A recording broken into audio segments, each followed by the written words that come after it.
एक important factor जी, what is the zero FIR, ये एक टर्मिनोलॉजी यूज होती है। Zero FIR the FIR without jurisdiction, ऐसा केस जिसमें ज्यूरिसडिक्शन डिटरमिन नहीं होती, यानी प्लेस ऑफ अकरेंस ऐसी जगह हो जाती है कि जिसमें ज्यूरिसडिक्शन डिस्प्यूटेड होती है। तो जिस थाने को पहले इंफॉर्मेशन गई है वो थाना आएगा, वो आके उसकी डिटेल लेगा, वो डिटेल लेके वहां पे वो प्रॉपर इन्वेस्टिगेट करेगा।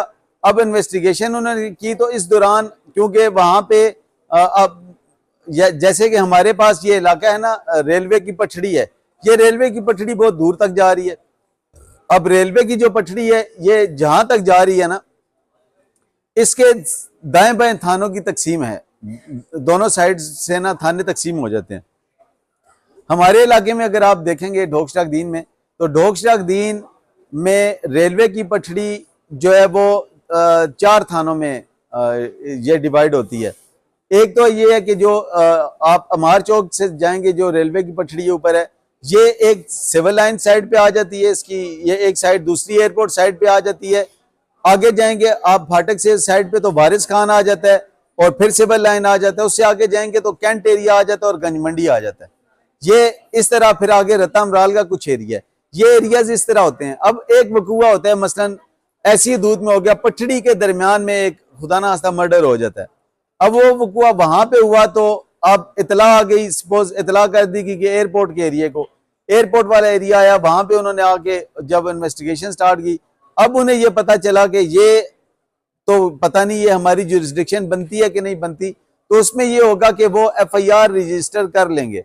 उसके बाद फिर वो प्रॉपरली वो जब आएगा वहां से वो रेवेन्यू डिपार्टमेंट से लेंगे कि ये किस साइड पे है।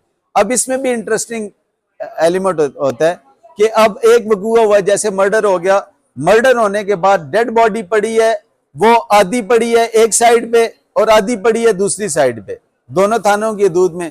अब वो देखा जाएगा। अब यहाँ पे वो क्वेश्चन आता है कि जी कि वो हदूद किस थाने की थी, किसने इन्वेस्टिगेशन की। तो याद रखें, जीरो एफआईआर का मकसद ये होता है कि जिसने पहली इन्वेस्टिगेशन भी की ना, तो वो फैटल नहीं हो जाती। वो इन्वेस्टिगेशन ये नहीं होगा कि उसने विदाउट ज्यूरिसडिक्शन होगी, लेकिन वो जो आई होगा वो बतौरे विटनेस आ जाएगा। जैसे ये डिटरमिन होगा कि ये तो दूसरे थाने की दूध बनती है, तो वो अपनी पूरी मिसल, अपनी पूरी प्रोसिक्यूशन जो उसकी होगी, वो एक प्रोसेस के तहत वो दूसरे आईओ को ट्रांसफर हो जाएगी। फिर दूसरा आईओ उससे आगे इन्वेस्टिगेट करेगा। इसकी मिसाल ऐसे ले लें, जैसे एक केस होता है उसमें एक से ज्यादा आईओ हो सकते हैं, तो जो आईओ होगा अपने वक्त के मुताबिक आता रहेगा। तो ऐसी एफआईआर जो विदाउट ज्यूरिसडिक्शन होती है, जिसमें एक और ऐसी एग्जांपल हो जाती है, मोटरवे पे एक वकूआ होता है। अब मोटरवे पे डकैती हो गई तो हो सकता है उसकी एफआईआर, लाजमी नहीं कि आपने वहां पे उतरना है, वहां पे आपको पता ही नहीं पुलिस किस वक्त आएगी।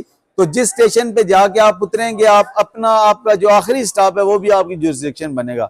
आपने यहाँ से जाना है पिंड दादन खान, उतरना है सपोज, वहां पिंड दादन खान के एरिया में जहाँ उतरेंगे वहां पे भी आप मोटरवे से उतरेंगे तो वहां पे भी आप अपनी एफआईआर करवा सकते हैं, वो भी ज्यूरिसडिक्शन हो सकती है।